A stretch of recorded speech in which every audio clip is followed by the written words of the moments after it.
This is Daily Blast Live. We're talking about what you're talking about. It's because everyone's talking about this. Always live, always real, always unpredictable. I think that's taking it to another level. Yeah. Log on and join our live conversation. He said this as we were coming on TV. DBL starts right now. 3, 2. Welcome to Daily Blast Live. What day is it, Erica? Friday! That's right. It's Friday, April 12th. We're live, and we're talking about what you're talking about. I'm here with Erica and Tori. I'm Jeff. Brandon is off, spending some time with his family, so tell him we said hi, Brandon. Let's get to it, guys. Winter is nearly here. We are only 2 days away from the premiere of the final season of Game of Thrones, and all across the nation, people will gather around their TVs on Sunday to watch in what's expected to be the biggest TV premiere in history. Here's a sneak peek on what's to come. Coming. Our enemy doesn't tire. Doesn't stop. Doesn't feel.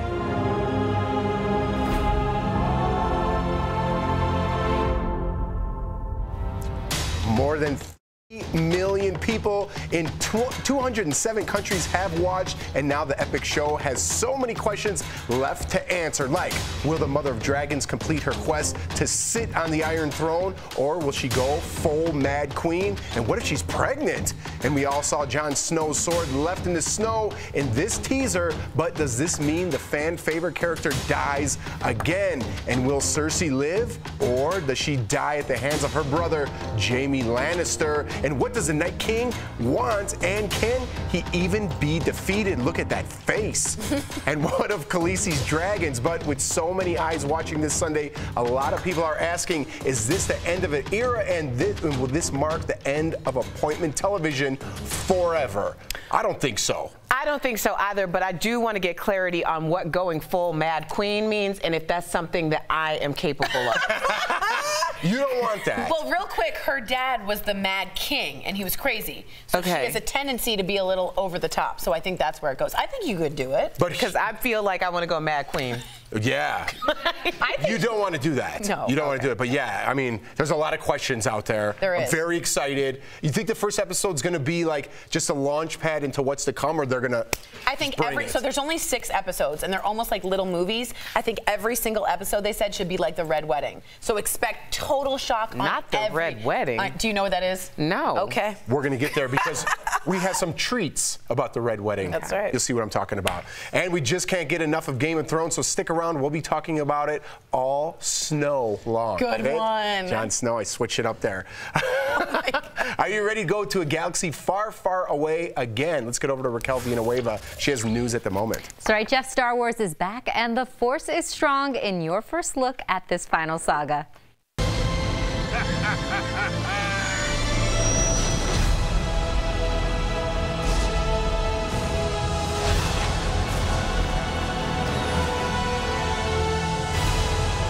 We'll always be with you.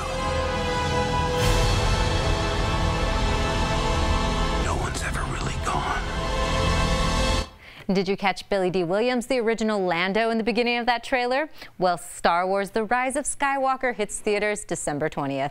I also caught Carrie Fisher in there, which is the last image she's ever had, Right. and they never did a CGI with her. So that last line, when you leave, no one's ever really gone, I think is a tribute a bit to her as well. It's tough to drop that trailer right now with everything going on with Game of Thrones. Oh, yeah. Or do you think the same people are watching are double excited? I think you're doubling down on that, but you have to have some big, can I say, strong mind to put that out when you're literally going against Game of Thrones. That's what I'll go with. Way to keep it PG right there, Tori. All right.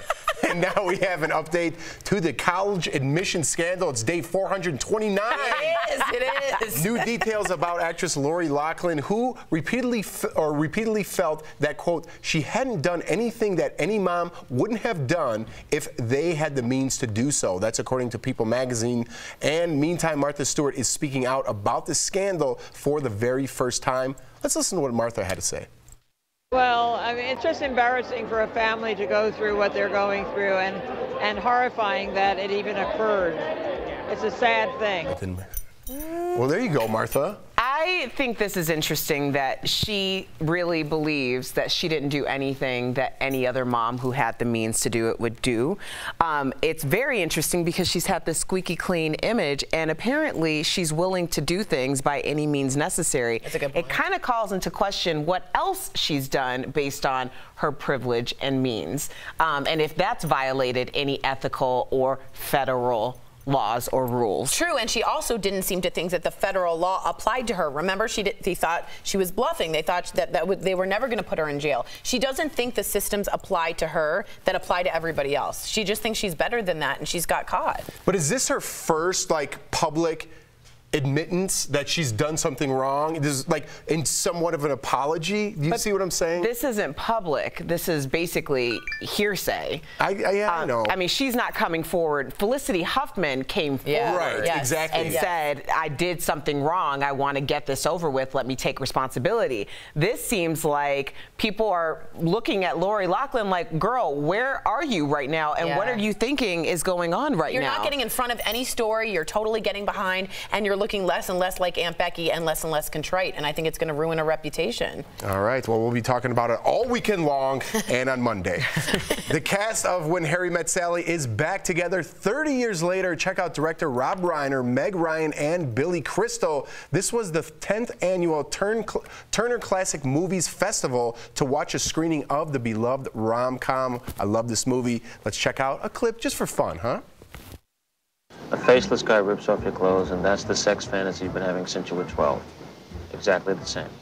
Well, sometimes I varied it a little. Which part? What I'm wearing. There you go. A classic, right, Erica? Yeah. Do you remember it at all? I know I watched it, but I don't remember much about it. You remember the one scene, though? No, I don't In the remember. restaurant when she was really excited.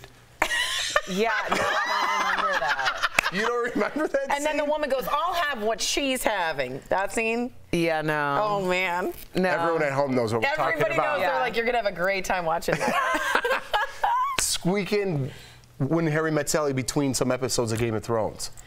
That's likely not going to happen. Okay, she's telling- there it is. I do- oh, there's the famous Does that help? suggestion. Anything? Does that remind you? No, but what kind of sandwich are they It was a eating? corned beef. Corned beef? Yeah, Why does that keep sauerkraut. coming up? Oh. That's how I'm feeling Joy, how about do you that feel corned about beef corned beef? sandwich right now. Exactly like that music is saying. I love me some corned beef. Russian dressing, Kaiser roll, some coleslaw. You're good to Russian dressing? Ooh.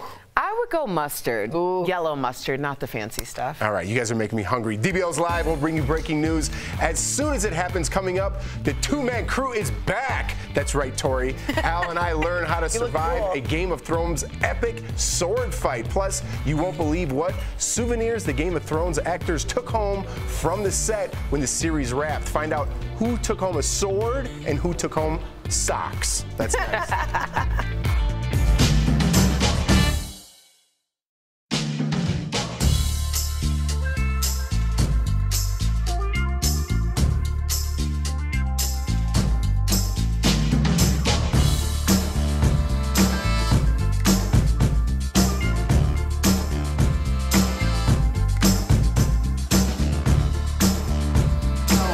Although I don't remember Harry Met Sally. Like, I remember it, but I don't remember it. Not like these guys It was a remember while ago, yeah. There is apparently a part where she's very picky about what she's eating. Yes. And I had this happen to me. I briefly dated a comedian. Well, I went out on a date with him, and I went to lunch before one of his shows. I went to the show later, and he's like, have you ever noticed that when people who are unapologetic about their weight and size are just like, yeah, just give me this, give me that. But when people are like trying to be like apologetic about their weight and trying to get in shape, they're so apologetic. It's like, I was just out with this girl, and she was like, excuse me, I am so sorry. Can I have 4 ounces of salmon and then a little rice cup of rice? And then I am so sorry, but could you put nothing on the fish and then just put just a dash of salt on the thing? And I'm so sorry. And yeah, he was talking about me because that's exactly what happened. That was For you? Lunch. Yes, because I was dieting for a fitness competition that was like 3 weeks away. And so I didn't want to ruin it, even though I was going out to lunch with this guy. But it ruined it. I think it made it for him because it was a part of his set. Well, yeah, for a comedian, it would definitely be part of your set. I don't care. I am who I am, Yeah, regardless but you don't do of that who I'm now. with. No, I don't. But that's the reason why I was so apologetic, because I knew how annoying I was being. Well, at least you apologized for it. I did. And you had a reason for it. Some people are just annoying for no reason. That's true. Normally, if I get the wrong thing, I'll just order another one of what I wanted, and then my husband will likely eat the wrong order. That's how I just eat whatever they bring, within reason, But I'm not picky. If it's good, I'll eat it. If you're at a good place? Good, yeah, if it's not good, then I won't. Because sometimes I got the wrong order. I'm like, I haven't tried that before. I'll try it, Why not? Maybe it's time to switch things up. Yeah, switch it up and wrap it up.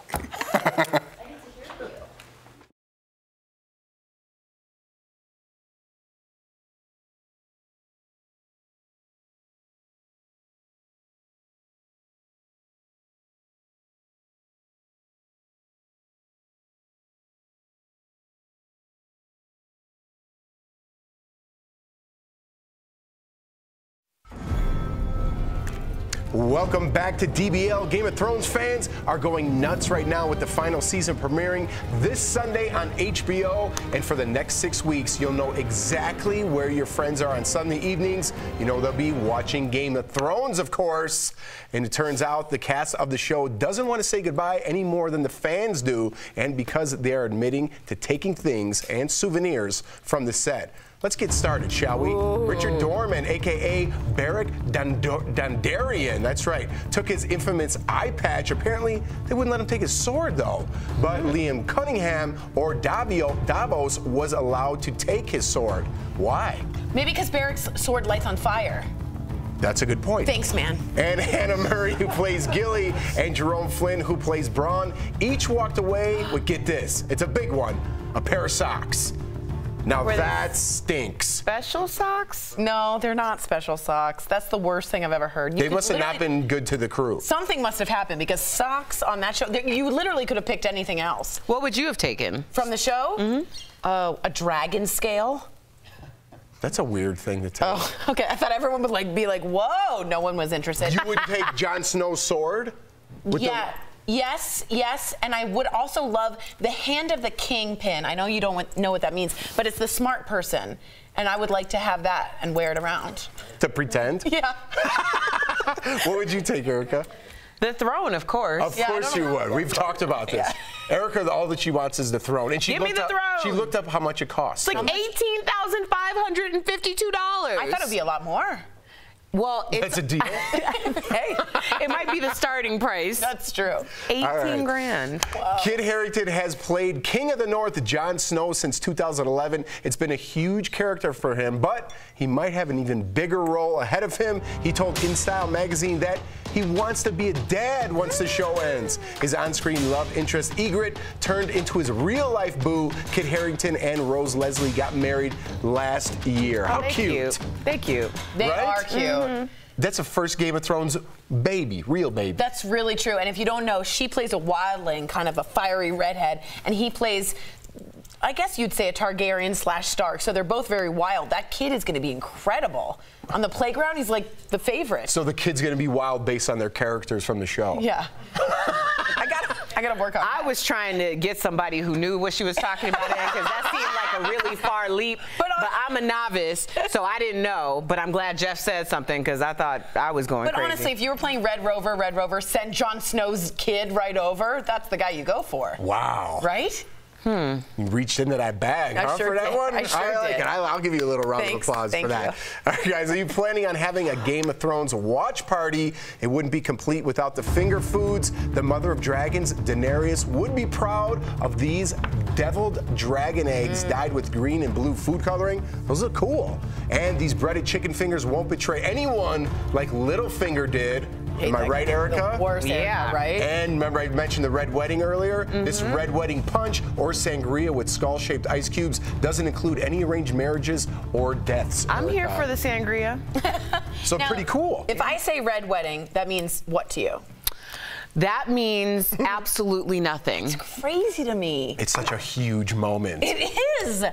How are you going to get through these next 6 weeks when we're I talking don't know, but I hope crazy? they go fast. I mean, Lord have mercy.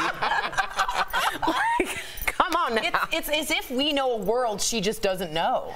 And we have a little it's- pool going here on who's going to live, who's going to die, who's going to be a White Walker. I feel like you should fill one out. They wanted me to. Just because you know nothing, Jon Snow. Exactly. It would And be might like good. it would be like me filling out a bracket for Right. March Madness, which I also didn't do. But you might win. That's true, but I feel like I'm winning by keeping my time. My time and her dignity. You know what my most valuable resource is? Her time. My time. She's always said Fair that. enough. I want to do what I want to do when I want to do it. But don't you want to watch the All Red right, speaking Wedding? of time, No. we're running out of it. Okay. Coming up on DBL, the fight scenes on Game of Thrones looks pretty intense, but nothing like what you're about to see when Al and I suit up for a sword fight. The two-man crew is back. That's right, Tori, and it's coming up next. Cool.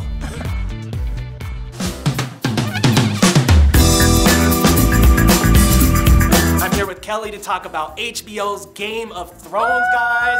Coming up this Sunday, and whew, there's a lot going on, but I gotta ask you, how did you manage to wait this long to watch season 7? So yeah, you guys, I actually didn't watch season 7 when it aired. I left it on my DVR and I just watched it for the first time. Oh my God, so many good scenes. The dragon coming in to blow all the Lannisters away. Oh, that was some good stuff. But I was actually supposed to, in my mind, I was gonna keep the last episode for Sunday night. You know I was texting you. I couldn't stop, Leo. It was just too good. I couldn't stop. Jon Snow and Khaleesi getting together. I knew they were gonna Honestly, get together. I give you kudos for waiting this long. Yes, like, there was thank no you. way I'd It was be really able to difficult, wait. but I knew Khaleesi and Jon Snow would get together because I saw memes. But that was really the only spoiler I got. That's crazy Yeah. that you dodged spoilers. It was pretty that good. long. I did a pretty good job. So I got one more question for you. Okay. Who do you think will be on the throne at the end of the season? So I want to say Jon Snow, but Really? but it also could be none of them. See, I think Jon Snow's a little too noble to take the throne. think I so? mean, he took the King in the North, and I think he would take that True. title, but I don't know if he would actually want the Iron Throne. He's just too noble to me. I mean, Ned didn't really want it. True. Here's my question: what if there's no one else left and he has to? That's true. Well, I mean, there could be Gendry left. That's who true. could actually sit on the throne Oh, at the I end. don't think I'd like that. I think I would like it because Yeah? bastards and shorter people and people who aren't born in the norm in this series are actually the most talented Yes, you're characters right. You are of right the about cast. that. I I think love it would be Tyrion. a great thing to throw a bastard on the throne, somebody Yeah, born out of I think that's wedlock, fair. just to establish that theme that these characters that are born with lower purpose I'd be okay with it. are I'd be better. okay with it. Yeah. You changed my mind just then. You're right. Yeah, I'd be see, okay I with it. convinced you a little You bit. did, but I love Tyrion, and I'm afraid Tyrion might face an early death. I know. I really hope not. No. We'll see you next week on the DBL Stream Team. Bye, guys.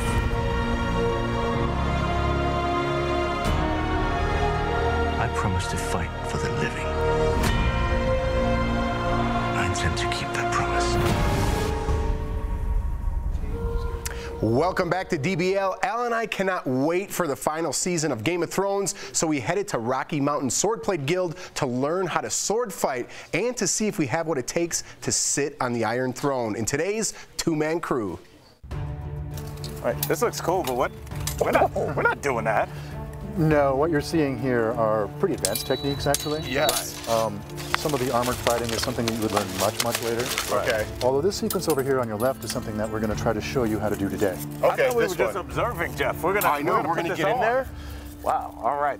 I get to be the red guy. I think I have what it takes to maybe be like a cousin of Jon Snow. You know what I mean? So today we're going to be learning some sword techniques found in a manuscript written by a man named Fiore de Liberi in about 1409. My name is Douglas Wagner. All right, kiddo. My name is Douglas Wagner. I'm the head instructor at the Rocky Mountain Swordplay Guild. Guys, I'm not gonna make any determinations on who's better, me or Jeff. We're two-man crew. We're the same.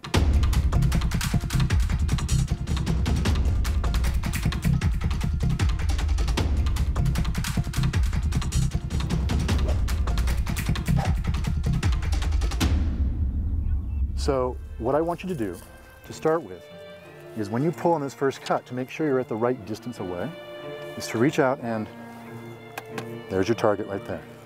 All right? Yeah. And that'll be the first action, right? Because if he doesn't parry this, he's dead. That's it. That's the end of the fight, okay? Good. So your job from down here is if he swings that sword at me is to, go ahead, all right, come up and move that sword aside. Okay. And then, because your sword is now in front and his sword is moved off to the side, then you get to hit him back and you return to your position. That's the first phrase in this series of actions. Take your starting positions, right? You're in Boar's Tooth here. Up and down. Up, down, there. Ooh, this is it. This is for all the marbles. All right, let's do it.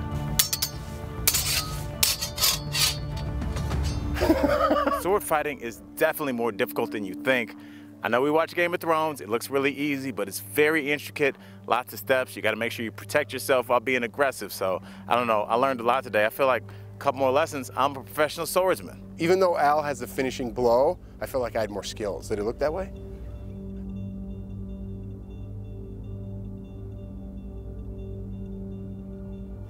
Ooh. And we want to give a big PBS shout out to the Rocky Mountain Swordplay Guild. We want to thank Sam, Kendrick, Derek, Leo, and Tyler for demonstrating those amazing moves. If you were watching Tori, I was a close-up of me because I was so intense, you know? I couldn't watch. My eyes were burning. I thought we were looking for your pores. Yes. How did they look?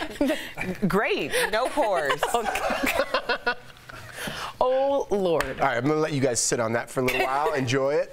Mick Jagger is giving us an update on his health. Raquel Villanueva has news at the moment. That's right, Jeff. Mick Jagger is on the mend and back on his feet after surgery. The 75-year-old legendary rocker just shared this photo with the caption, "A walk in the park." The Rolling Stones frontman was forced to postpone his tour a few weeks ago to undergo heart surgery. He's expected to make a full recovery. And I know it's only rock and roll, but I can't wait to see the Rolling Stones hit the road again. This is video from when I saw them back with producer Brooke Way 2 years ago. Our video, I know, is kind of grainy, but you can still see Mick still has all the moves. The band's tour is scheduled to start up this summer. Raquel, we all work at the same place here. Yeah. Why'd you get so close to the Rolling Stones? You were like next to him. I know. We kind of snuck in, just like through some people.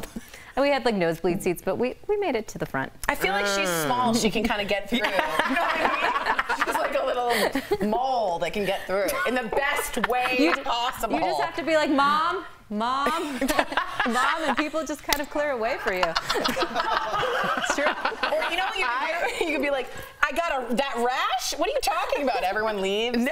There's with KIM, keep it moving. I've tried this in several instances where if you just act like you're supposed to be there, no one questions whether or not you're supposed to be there. Keep it moving. All right. What do you think I'm doing here? Just pretending I'm here. We'll be right back. Promotional consideration is brought to you by... Hey guys, I'm Abby and I'm here to bring you all kinds of tips on dating and relationships, and today we're going to be talking about how to revamp your dating profile or make one if you've never made one before, maybe on eHarmony, Match, OkCupid. There's 1,000 different apps you can try, so maybe put a profile on all of them. Who knows? So to start, keep your bio short and sweet. Some people will write a long, paragraphs long. I don't need to know that.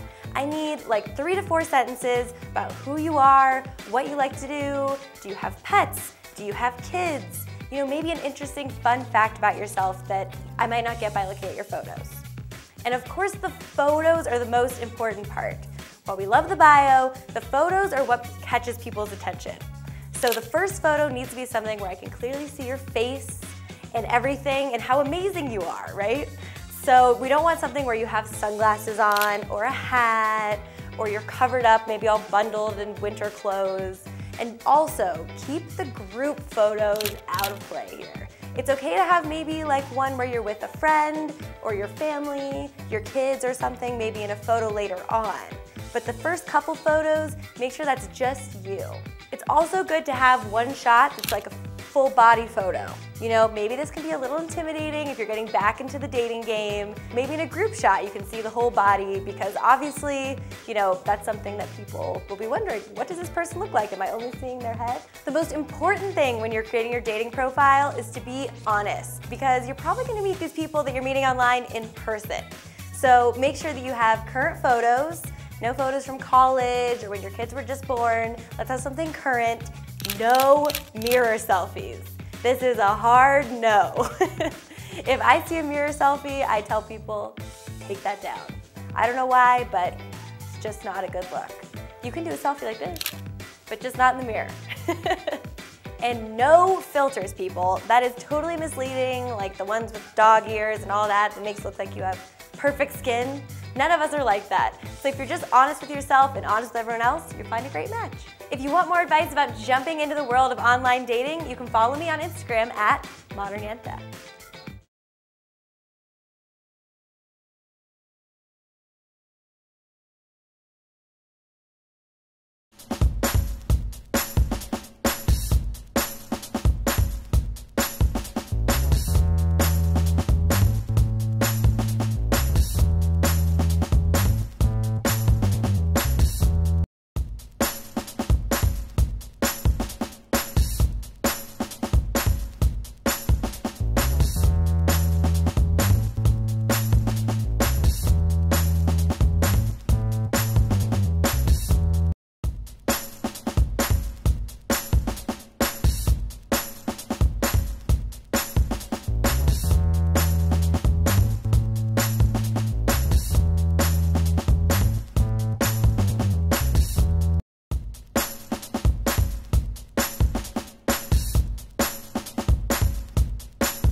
Welcome back to DBL. We love sharing your comments. Is that right, Tori? We sure do.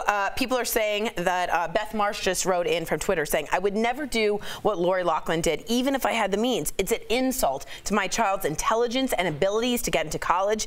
As a parent, Lori Loughlin should be ashamed of herself. And I think that's interesting because a lot of people think, man, she still doesn't get it. Right. She has not picked up on this. But think about the aesthetics of everything they do. Yeah. You know, just look like you're something. Don't actually be it. So if you've been acting your way through your entire life, then where does it end? Yeah, Clearly, it doesn't end with real life. This is the one role she knows how to play. Yeah. All right, it's Friday.